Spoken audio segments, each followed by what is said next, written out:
Hi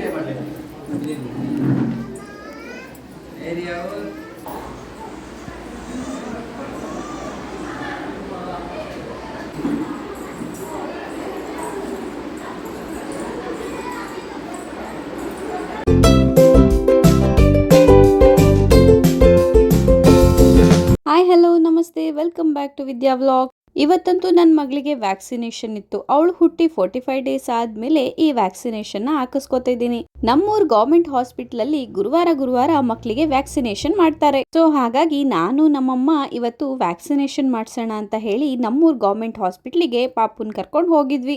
ಇಲ್ಲಿ ಎಲ್ಲಾ ತಾಯಂದ್ರೂ ಅವ್ರವ್ರ ಮಕ್ಕಳನ್ನ ಹಿಡ್ಕೊಂಡು ವ್ಯಾಕ್ಸಿನೇಷನ್ ಹಾಕಿಸ್ತಾ ಇದ್ರು. ಆದ್ರೆ ನಾನಂತೂ ಪ್ರತಿ ಸಲ ನಮ್ಮಮ್ಮನ ಕೈಲಿ ಪಾಪುನ ಕೊಟ್ಟು ಕಳಿಸ್ತೀನಿ, ಯಾಕಂದ್ರೆ ನನಗೆ ಅದನ್ನ ನೋಡಕ್ಕಾಗಲ್ಲ. ಈ ಸಲ 3 ಇಂಜೆಕ್ಷನ್ ಇರೋದ್ರಿಂದ ಪಾಪುಗೆ ಸ್ವಲ್ಪ ಜ್ವರನೂ ಬಂದಿತ್ತು. ಇನ್ನು ನಮ್ಮ ಅತ್ತಿಗೆ ಅವ್ರ ಅಮ್ಮನ ಮನೆಯಿಂದ ಹಸು ಕರು ಹಾಕಿತ್ತು ಅಂತ ಹೇಳ್ಬಿಟ್ಟು ಅದ್ರ ಫಸ್ಟ್ ಹಾಲ್ನ ತೆಗೆದ್ಬಿಟ್ಟು ತಂದಿದ್ರು. ಯಾಕಂದ್ರೆ ಅದ್ರಲ್ಲಿ ಹೈ ಕೊಲೆಸ್ಟ್ರಾಲ್ ಇರೋದ್ರಿಂದ ಅದರಿಂದ ಗಿಣ್ಣು ಮಾಡಿದ್ರೆ ತುಂಬಾ ಒಳ್ಳೇದು ಅಂತ ಹೇಳಿ. ನಮ್ಮನೇಲಂತೂ ಗಿಣ್ಣು ಸ್ವಲ್ಪ ತಿನ್ನೋದು ಕಡಿಮೆನೆ, ಆದ್ರೆ ನಮ್ಮ ಅಣ್ಣಂಗೆ ತುಂಬಾ ಇಷ್ಟ ಅಂತ ಹೇಳ್ಬಿಟ್ಟು ಈ ಸಲ ಗಿಣ್ಣ ಮಾಡ್ತಾ ಇದ್ದೀನಿ. ನಿಜ ಹೇಳ್ಬೇಕು ಅಂದ್ರೆ ನನ್ಗೂನು ಗಿಣ್ಣು ಅಂದ್ರೆ ತುಂಬಾ ಇಷ್ಟ, ಆದ್ರೆ ಈ ಸಲ ಬಾಣಂತಿ ಆಗಿರೋದ್ರಿಂದ ನಾನು ಈ ಗಿಣ್ಣ ತಿಂತಾ ಇಲ್ಲ.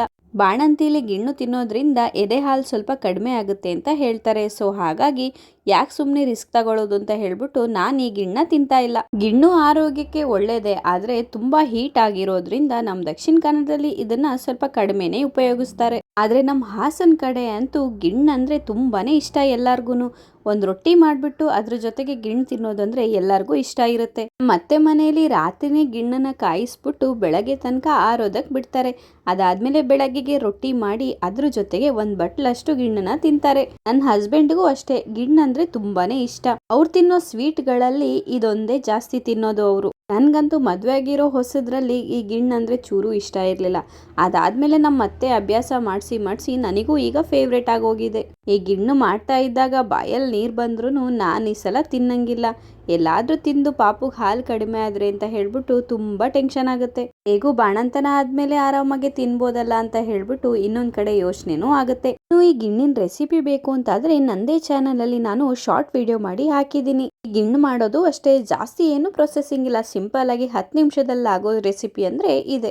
ಆದ್ರೆ ಹಸು ಕರು ಹಾಕಿ 3 ದಿವಸದಲ್ಲಿ ತೆಗಿಯೋ ಹಾಲು ಇರ್ತಾವಲ್ಲ, ಸೊ ಅದ್ರಲ್ಲಿ ಮಾಡೋ ರೆಸಿಪಿ ಇದಾಗಿರುತ್ತೆ. ಇಲ್ಲಿ ನಾಟಿ ಹಸು ಕರು ಹಾಕಿತ್ತು, ಸೊ ಅದ್ರ ಹಾಲಿಂದ ನಾವಿಲ್ಲಿ ಗಿಣ್ಣನ್ನ ಮಾಡಿದೀವಿ. ಗಿಣ್ಣಂತೂ ತುಂಬಾನೇ ಚೆನ್ನಾಗಿತ್ತು. ನಾನು ಅದನ್ನ ಸ್ವಲ್ಪ ಫ್ರಿಜ್ ಅಲ್ಲಿ ಇಟ್ಟು ಕೂಲ್ ಆದ್ಮೇಲೆ ಎಲ್ಲಾರ್ಗೂ ಸರ್ವ್ ಮಾಡಿದೆ. ಇನ್ನು ನಮ್ಮ ಅಣ್ಣಂಗ್ ಕೊಟ್ಟಾದ್ಮೇಲೆ ನಮ್ಮ ಮಕ್ಳಿಗೂ ಸ್ವಲ್ಪ ಕೊಟ್ವಿ. ಯಾಕಂದ್ರೆ ಇದ್ರಲ್ಲಿ ಹೈ ಕೊಲೆಸ್ಟ್ರಾಲ್ ಇರೋದ್ರಿಂದ ಮಕ್ಳಿಗೆ ತುಂಬಾನೇ ಒಳ್ಳೇದು. ಆದ್ರೆ ಮಕ್ಳಿಗೆ ಜಾಸ್ತಿ ಕೂಡ ಕೊಡ್ಬಾರ್ದು, ಸ್ವಲ್ಪ ಲಿಮಿಟೆಡ್ ಆಗಿ ಕೊಟ್ರೆ ತುಂಬಾ ಒಳ್ಳೇದು. ಇನ್ನು ಶಬರಿಮಲೆ ಸೀಸನ್ ಸ್ಟಾರ್ಟ್ ಆಗಿರೋದ್ರಿಂದ ನಮ್ಮ ಮನೆ ಹಿಂದ್ಗಡೆ ಗುಡಿನ ಕಟ್ಟಕ್ಕೆ ಎಲ್ಲಾನು ರೆಡಿ ಮಾಡ್ತಾ ಇದ್ರು. ಪ್ರತಿ ವರ್ಷ ನಮ್ಮ ಮನೆ ಹಿಂದ್ಗಡೆ ಸ್ವಾಮಿಗಳು ಗುಡಿನ ಕಟ್ಟಿ ಅದ್ರಲ್ಲಿ ಉಳ್ಕೋತಾರೆ. ಹಾಗಾಗಿ ಈ ಸಲನು 20 ಮೇಲೆ ಸ್ವಾಮಿಗಳು ಇರೋದ್ರಿಂದ ಈ ತರ ದೊಡ್ಡದಾಗಿ ಗುಡಿನ ಕಟ್ತಾ ಇದ್ದಾರೆ. ಅವರೆಲ್ಲ ಅದ್ರದ್ದು ಪ್ರಿಪರೇಷನ್ ಮಾಡ್ಕೋತಾ ಇರ್ಬೇಕಾದ್ರೆ ನಾವು ಒಂದು ಗೃಹ ಪ್ರವೇಶ ಇತ್ತು ಅಂತ ಅಮ್ಮ, ನಾನು, ಅಣ್ಣ ಎಲ್ಲ ಹೊರಟ್ವಿ. ಪ್ರತಿಯೊಬ್ಬರಿಗೂ ಗೃಹ ಪ್ರವೇಶಕ್ಕೆ ಹೋದಾಗ ಮನೆನ ನೋಡೋದೊಂಥರ ಕ್ಯೂರಿಯಾಸಿಟಿ ಇರುತ್ತೆ. ಸೊ ಹಾಗಾಗಿ ನನಗೂ ಹಾಗೆ. ನನಗಂತೂ ಈ ಮನೆ ತುಂಬಾನೇ ಇಷ್ಟ ಆಯ್ತು. ಯಾಕಂದ್ರೆ ಸಿಂಪಲ್ ಆಗಿ ತುಂಬಾನೇ ಲುಕ್ ಬರೋ ತರ ಈ ಮನೆನ ಮಾಡಿದ್ದಾರೆ. ಇನ್ನು ಈ ಮನೇಲಿ ಮಾಡಿರೋ ಇಂಟೀರಿಯರ್ ಎಲ್ಲ ನಮ್ಮ ಅಣ್ಣನೇ ಮಾಡಿರೋದು. ವಾರ್ಡ್ರೋಬ್, ಕಿಚನ್, ಆಮೇಲೆ ಟಿವಿ ಶೋಕೇಸ್ ಎಲ್ಲಾನು ತುಂಬಾನೇ ಚೆನ್ನಾಗಿ ಮಾಡಿದ್ರು. ಇನ್ನು ಈ ಮನೆಯಲ್ಲಿ ಈ ಮಿರರ್ ಅಂತೂ ತುಂಬಾನೇ ಲುಕ್ ಆಗಿ ಕಾಣ್ತಾ ಇತ್ತು. ಅದ್ರಲ್ಲಿ ನಮ್ಮ ಅಣ್ಣವರೆಲ್ಲ ಇಷ್ಟು ಚೆನ್ನಾಗಿ ಕೆಲಸ ಮಾಡ್ತಾರೆ ಅಂತ ಅಂದಾಗ ನಮಿಗೊಂಚೂರು ಹೆಮ್ಮೆನೂ ಜಾಸ್ತಿ ಆಗುತ್ತೆ.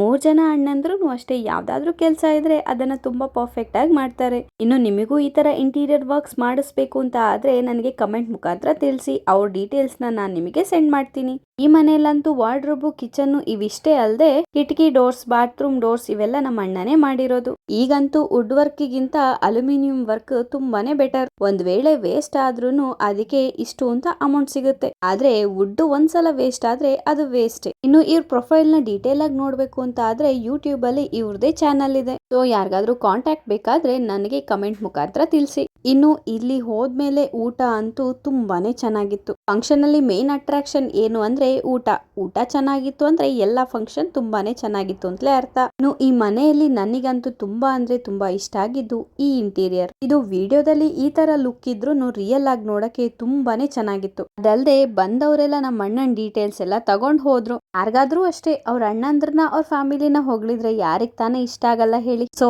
ಇದಿಷ್ಟು ಇವತ್ತಿನ ವ್ಲಾಗ್. ನಷ್ಟು ಫ್ಯಾಮಿಲಿ ವಿಡಿಯೋಸ್ ನೋಡ್ಬೇಕು ಬೇಕು ಅಂತ ಆದರೆ ನನ್ನ ಚಾನಲ್ನ ಫಾಲೋ ಮಾಡಿ. Thank you.